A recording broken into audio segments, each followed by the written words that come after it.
Nandagokulam life స్కూల్కు వెళ్ళాను. పిల్లలందరినీ చూశాను. ఆర్డినరీ పిల్లలు, మామూలుగా పేద పిల్లలు.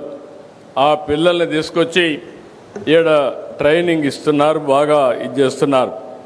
ఒక 5,000 రూపాయలు నెలకు ఆదాయం వచ్చే పేద కుటుంబాలు, ఎస్సీలు కావచ్చు, ఎస్టీలు కావచ్చు, ఇలాంటి వాళ్ళని ఐడెంటిఫై చేసి 3, 4, 5 వరకు ఇప్పుడు పెట్టారు.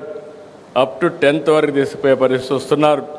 అంటే మామూలు పిల్లల్ని ఎక్స్ట్రాడినరీ సిటిజన్స్గా తయారు చేయడానికి ఈరోజు ఇక్కడ ఈ ఫౌండేషన్ పనిచేస్తూ ఉంది. అదే కాకుండా నేను ఎప్పుడూ P4 మాట్లాడుతూ ఉంటాను. ఎందుకంటే ఒకప్పుడు మనం గుర్తుపెట్టుకోవాల్సింది పబ్లిక్ ప్రైవేట్ పార్ట్నర్షిప్తో సంపద క్రియేట్ చేశాం. ఆ సంపద వల్ల కొంతమంది పైకి వచ్చారు.